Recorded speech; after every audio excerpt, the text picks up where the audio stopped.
Apita o árbitro, começa a partida. Esse é o Zap Futebol Clube. Eu sou Marcelo Arthur e estou recebendo aqui o Altino Ventura.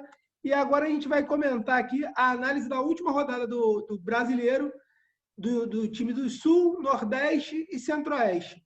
Tudo pronto aí, Altino? Tudo pronto, Marcelo. Vamos lá, então. Qual a Sim. primeira partida que você tem aí para a gente... Fluminense 2, Ceará 2, né? Opa, fiquei um pouco Analisar estressado aí. com essa partida aí. Tanto que nem vi Pois é. do Fluminense. Olha aí. O Ceará fez uma partida, conseguiu uma virada ali, estava ganhando o jogo, né? Numa falha do Digão, né? Aquela falha clássica do Digão. Quase que o Ceará arranca uma vitória que seria importantíssimo no campeonato, em termos de campeonato, né? Sim. Contra um adversário que vinha fazendo uma boa campanha, o Fluminense. Então, assim, era um jogo que eu até achava que seria difícil para o Fluminense, acho que o Fluminense poderia ter ganho, mas o Ceará se mostrou muito bem na partida, né? O Guardiola, né? Como eles chamam, né? O treinador deles, né? O Geninho, né? Enfim, que está fazendo uma boa campanha e o Ceará endureceu. Foi uma boa partida, né? Me surpreendeu porque no meio de semana o Ceará tinha decisão, né? O segundo jogo de volta do Campeonato Cearense, que eu achei que eles iam estar mais focados na decisão do Cearense. Mas eles entraram bem contra o Fluminense, fizeram uma boa partida e quase ganharam o jogo. Mesmo com a falha lá, enfim, fizeram uma boa partida.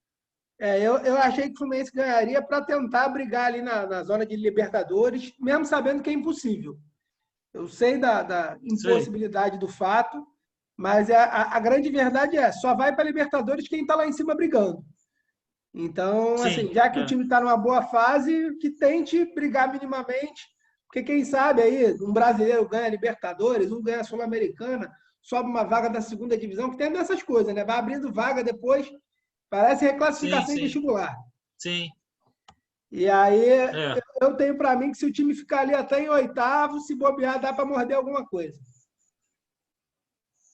Sim, é possível. Vamos então para Curitiba 1, Santos 2. O que você tem a pontuar aí? O Curitiba segue a sua sina, né, de querer flertar com a queda, né? Estava perdendo no primeiro tempo muito mal o Curitiba, né? Chegou a estar perdendo de 2-0 para o Santos, né? E o time do Curitiba ele oscila demais, né? Ele não consegue ter uma sequência de bons resultados. Olha que ele tinha conseguido aquela vitória contra o Palmeiras no parque lá em São Paulo, que tinha sido muito boa, né?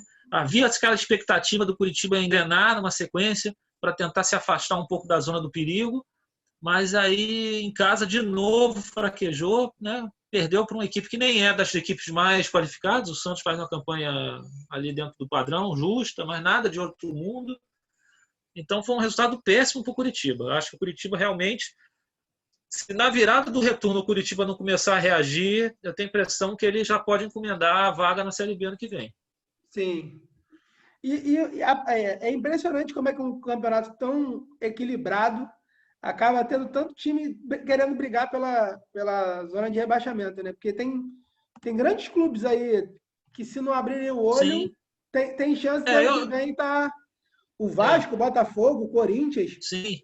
Mas você lembra que eu tinha dito isso a você? Que a briga esse ano, a emoção da briga esse ano estava se desenhando para o rebaixamento? Sim. Em termos de título, a coisa vai afunilar. Já está claro que só tem 3 ali, né? Talvez o São Paulo pode ser o quarto ali, o Flamengo, Galo, Inter e São Paulo.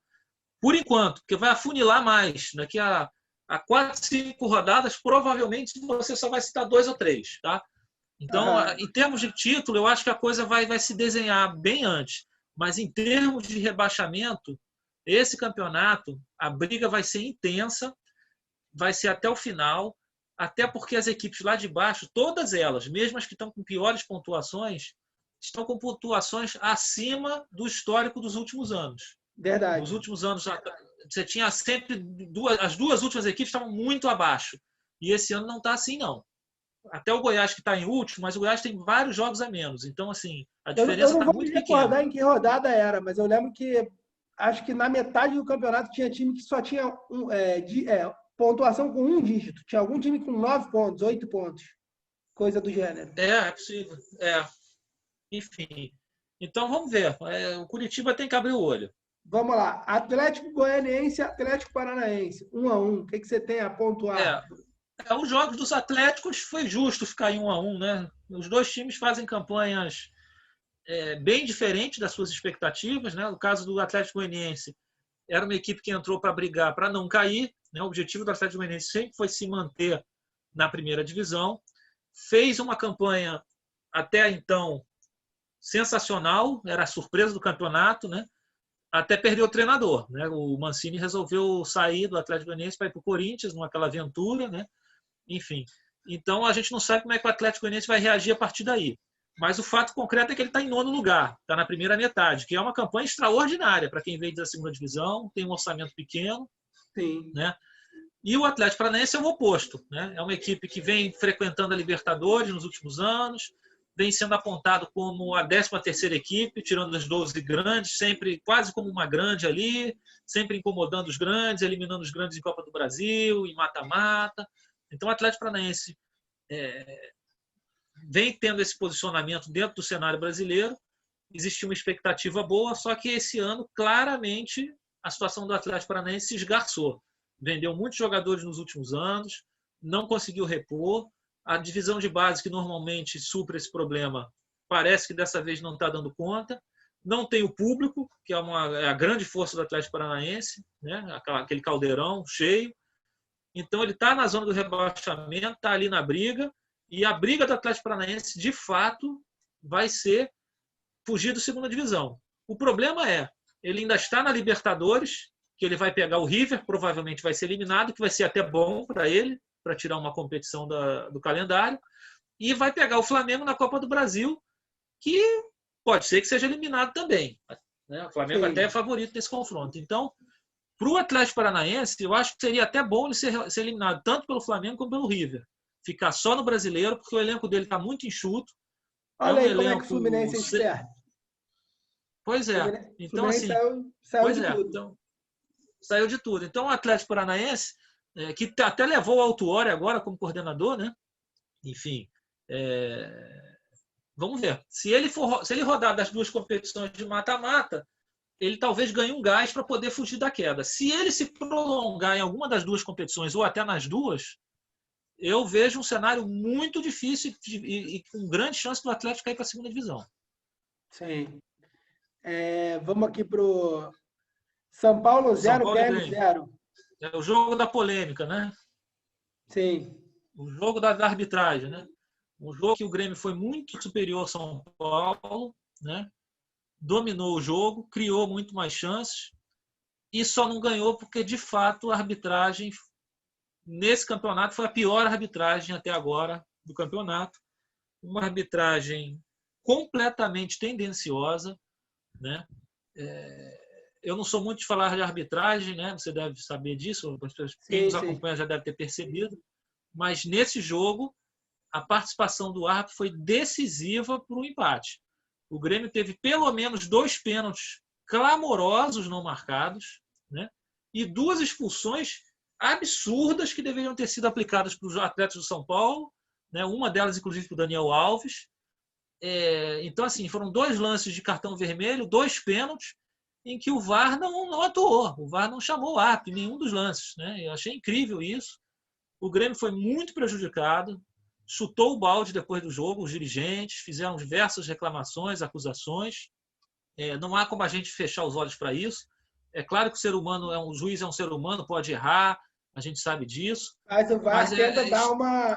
Mas o VAR está lá para corrigir, exatamente. O VAR está lá para corrigir esses erros e o VAR não atuou. Então, assim, muito estranho, principalmente vindo numa semana em que o São Paulo tinha já reclamado na CBF, tinha feito uma reunião portas fechadas com a CBF, reclamando do jogo com o Atlético, né?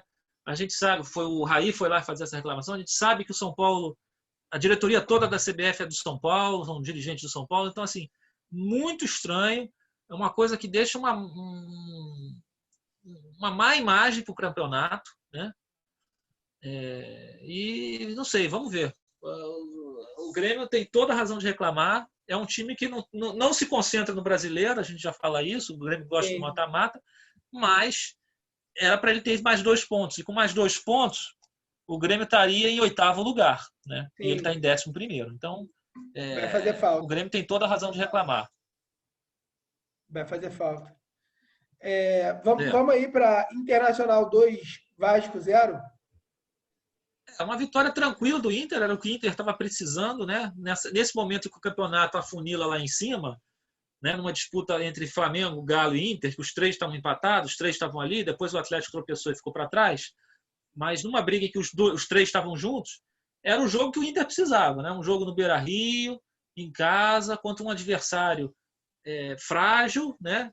Um adversário que estava num momento de queda, num momento psicologicamente ruim, né?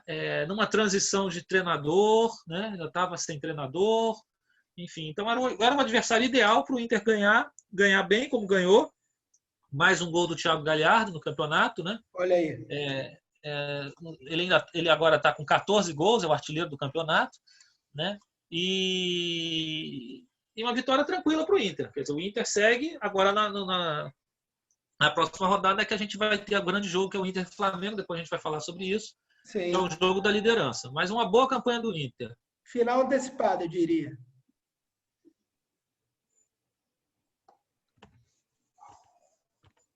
Vamos para Bragantino 2, Sport 0? Sim. Falar no caso do Sport, né?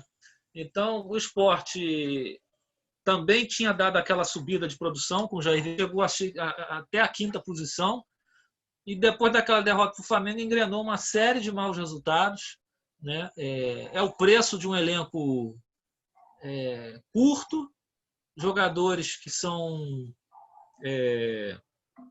refúgios dos outros clubes, né? Jogadores que ninguém mais quer. É fruto também da distância, né? O Sport, por estar em Recife, todo jogo ele tem que viajar muito, tem o desgaste, a maratona vai começando a cobrar seu preço para um elenco enxuto. Mas o Sport sabia que o campeonato esse ano era um campeonato para brigar para não cair, né? Por enquanto ele está ali na metade da tabela, né? 12ª posição. Até surpreendente. 12º. Tem até, ele está com, estou vendo aqui, ele está com 4 pontos, né, da zona do rebaixamento. Então ele tem uma rodada de vantagem, mas o Sport tem que retomar alguns resultados somando ponto em casa, principalmente, né? E é estranho que essa queda do Sport, aí é que eu vou trazer para você, Marcelo, que essa queda do Sport coincidiu com a chegada do Thiago Neves lá, né? Não sei se você percebeu. É verdade, não tinha pensado nisso ainda. E o pior é que o Thiago Neves já fez gol e tudo, mas o time não está rendendo, né? Pois é. Enfim. A partir de agora, eu acho que os resultados são surpresas. Ou não, né? Sim. Vamos lá. Fortaleza 2, Palmeiras 0.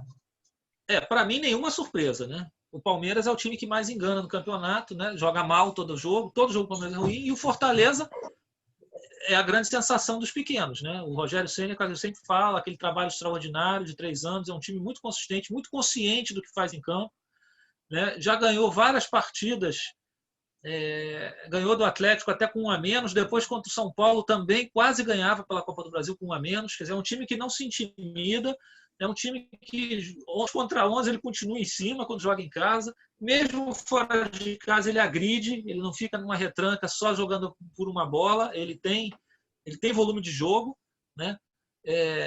Então eu achei uma vitória plenamente previsível, justa, por um momento. O Palmeiras muito mal, né? O Palmeiras muito mal, sem treinador ainda, e o outro lado um time afinado com seu treinador, fazendo uma boa campanha e buscando algo mais, né?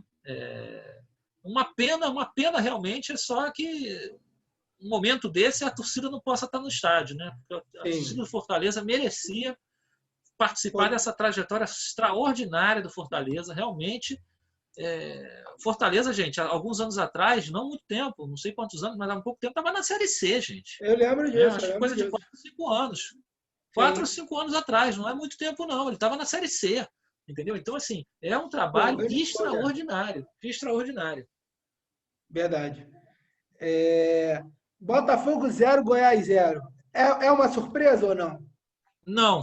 Nenhuma das duas equipes faz boa campanha e nenhuma das duas equipes tem força ofensiva. São duas equipes até razoavelmente bem postadas em termos defensivos, né? Sim. Mas no que tange a criatividade, a agressividade, fazer gol, são duas equipes que têm suas limitações. O 0-0 era previsível, o resultado acabou para o Goiás, mesmo ele estando em último, sendo melhor, porque ele jogava fora de casa, né? O Goiás ainda tem jogos a menos, né? Em relação a alguns clubes ele tem um jogo a menos, em relação a outros ele tem 2 jogos a menos, né? Então, apesar do que os jogos a menos, um é contra o São Paulo, né? E o outro eu não sei se é contra o Vasco, não sei. Mas enfim, o Goiás precisa reagir, né? Me parece que tem feito jogos melhores nas últimas rodadas. Ele já tinha feito um bom jogo com o Flamengo. Esse jogo com o Botafogo também somou pontos. Enfim, o Goiás ele tem que se concentrar também nessa virada do turno, para o retorno, e tentar sair dessa última posição, porque tem aquela sina de que quem vira em último sempre caiu, né? Sim. Isso é uma regra do pontos corridos desde o início. Todo clube que vira o retorno na lanterna cai para a segunda divisão. Não houve uma exceção até hoje, né? Então, ele está a 7 pontos para sair da zona, então... 7 pontos, mas ele tem 15 jogos só, né? Então, assim... mas esses jogos assim que a gente conta, chega lá na frente, não dá muito para contar. Eu sei. Bahia 3-1 em cima do Atlético de virada. O que você tem a comentar aí dessa... Bela vitória do Bahia. 3-1? Bela vitória do Bahia, né? Para alguns um pouco surpreendente pelo momento do Atlético, do Sampaoli, a liderança, mas o Bahia fez prevalecer a história, a sua camisa e a sua tradição, porque o Bahia ele não perde para o Atlético Mineiro desde 2003 em Salvador. O Atlético é um freguês do Bahia em Salvador, né? O Bahia parece que adora jogar com o Atlético em casa, né? Lá em Salvador, né? É um dos traumas do Atlético, além de outros, né? Então, quando ele se defrontou contra uma equipe que tem um histórico, um cartel amplamente favorável para a equipe baiana, para a equipe tricolor, né? Num momento em que o Bahia também está numa transição, com chegada do Mano, né? Depois da queda do Roger, né? Então, foi um confronto até de estilos diferentes, né? O São Paulo com aquele estilo agressivo, indo para cima, ofensivo, contra o Mano, que é um tradicional retranqueiro, né? Um tradicional administrador de resultado, né? E o Atlético saiu na frente, né? Isso é que foi mais incrível. O Atlético saiu ganhando de 1-0 no primeiro tempo. Quando tudo parecia, no intervalo, caminhar para mais uma vitória do Galo, no segundo tempo o jogo mudou. O Bahia começou a criar suas chances, né? O Gilberto começou a aparecer, aquele centroavante que costuma fazer gols. Andava meio sumido, né, ele? Pois é. E aí ele surgiu, começou a incomodar, fez gol. E o segundo gol do Atlético, do Bahia, foi uma falha grotesca do Guga, né? Que foi fazer um recuo, né? E entregou a bola no pé do atacante do Bahia. E aí o Bahia virou o jogo, e aí é aquela situação, né? O psicológico vai lá embaixo, né? O São Paulo não é um grande treinador no que tange a trabalhar o psicológico. Ele é um cara desequilibrado, ele é um cara de oscilações, né? Ele não tem muito equilíbrio, a gente percebe nitidamente isso. E quando o time desabou com o segundo gol da forma que foi, não era esse tipo de treinador que conseguiria reverter a situação. O Bahia ainda fez um terceiro gol, né? E ganhou bem. E se saísse um quarto, não seria surpresa, porque o Bahia foi muito superior no segundo tempo. Foi uma vitória merecida do Bahia, uma vitória importante para o campeonato, não só em termos de título, que o Atlético ficou um pouquinho para trás, né, com isso, deu mais emoção ao campeonato, e uma vitória importantíssima para o Bahia, que saiu daquela zona do perigo. O Bahia estava muito... Acho que estava dentro da zona do rebaixamento, né? Ele está com 19 pontos, ele estava com 16 pontos, ele estava na zona do rebaixamento. Então foi uma vitória importantíssima para o Bahia em termos de campeonato. Verdade, verdade. Tem mais alguma coisa a pontuar aí desses times? Não, acho que está de bom tamanho, os cariocas e os paulistas? Não, acho que está de bom tamanho. Então, vamos lá. Vou encerrar isso daqui e a gente já começa o próximo. Beleza. Valeu, Marcelo.